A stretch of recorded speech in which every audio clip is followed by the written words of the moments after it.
Hello friends, welcome to smart వంటిల్లు. అందరూ ఎలా ఉన్నారండి? బాగున్నారు కదా? ఇవాళ సింపుల్గా ఈజీగా అప్పటికప్పుడు చేసుకునే ఒక స్నాక్ ఐటెం చూద్దాము. స్వీట్ అనమాట ఇది. దీనికి నేను బొంబాయి రవ్వ హాఫ్ కప్ తీసుకున్నాను. మిక్సీలో ఒక్క తిప్పుకున్నాను అనమాట.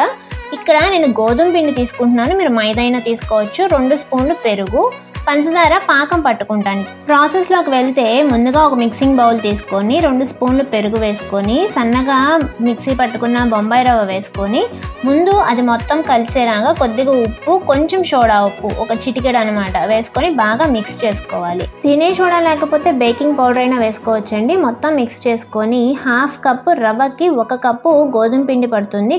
కొంచెం వాటర్ యాడ్ చేసుకుంటూ ఒక విస్కర్ సహాయంతో ఉండలు లేకుండా బాగా కలుపుకోవాలి. ఇక్కడ చూపిస్తున్న కన్సిస్టెన్సీలో మీరు కలుపుకుంటే ఒక అరగంట సేపు నాననిచ్చిన తర్వాత మనకి పిండిలో మొత్తం వాటర్ అనేది రవ్వ పీల్చేసుకుంటుందండి. అప్పుడు కొంచెం థిక్ కన్సిస్టెన్సీ వస్తుందన్నమాట. అరగంట తర్వాత నానిన పిండి అండి ఇది. చూడండి ఎంత గట్టిగా అయిపోయిందో. ఇలానే ఉండాలి మనం చేసుకునే స్నాక్ ఐటెంకి.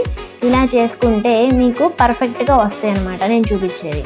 ఇలా ఉన్నదాన్ని మొత్తం ఒకసారి బాగా మిక్స్ చేసుకొని మనకి పైపింగ్ బ్యాగ్స్ ఉంటాయి కదండి, ఇది లేని పక్షంలో మీరు పాల కవర్లు, మామూలు కవర్లు ఎలా అయినా సరే ఇక్కడ చూపిస్తున్నట్లు మనకి కోన్ షేప్లో, అంటే మనం జిలేబీలు వేసుకుంటాం కదా ఆ షేప్లో వచ్చేలాగా కవర్ని కట్ చేసుకొని ఇక్కడ చివర ఒక హోల్ పెట్టుకున్నారు అంటే మీకు ఈజీగా ఉంటుంది.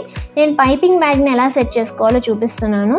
అది లోపల పెట్టేసి నాస్ట్రిల్ ఉంటుంది కదా దాన్ని వేసుకొని వీడియోలో చూపిస్తున్నట్లు ఎడ్జెస్ కట్ చేసుకొని లాస్ట్లో కొంచెము దాన్ని లాక్ చేసేసుకొని పెట్టుకొని ఒక పొడవాటి గిన్నెలోకి కానీ ఏమన్నా ఇట్లా గ్లాస్లోకి కానీ మన పైపింగ్ బ్యాగ్ పెట్టుకొని మనం తయారు చేసి పెట్టుకున్న మిశ్రమం ఉంది కదా అది మొత్తం దాంట్లోకి వేసుకొని సెకండ్ ఎడ్జ్ని మాత్రం గట్టిగా పట్టుకోవాలండి, లేకపోతే ఈ టెనకమాల నుంచి బయటకు వచ్చేస్తుంది. జాగ్రత్తగా నూనె కాగిన తర్వాత దాంట్లో మీకు ఏ షేప్ కావాలంటే ఆ షేప్లోకి మీరు దాన్ని కొంచెం నొక్కుంటూ వేసుకుంటే సరిపోతుంది. ఇలా మీరు ఏ షేప్ అయినా వేసుకోవచ్చండి. జిలేబీలాగా కావాలి అనుకుంటే కొంచెం చిన్న బెజ్జాం పెట్టుకొని చక్కగా జిలేబీలాగా అయినా చుట్టుకోవచ్చు. చాలా సింపుల్ కదండి చేసుకోవటం అనేది. గోల్డెన్ బ్రౌన్ కలర్కి వచ్చిన తర్వాత పంచదార పాకం అనేది మనం మామూలుగా గులాబ్ జామ్కి ఒక తీగ పాకం రాణిస్తాం కదా అలా పట్టుకొని పక్కన ఉంచుకొని దాంట్లోకి ఇది ఒక 10 నిమిషాలు కనుక నాననిస్తే సరిపోతుందండి. చాలా సింపుల్గా ఈజీగా యమ్మీగా ఉండే స్నాక్ రెడీ అయిపోతుంది.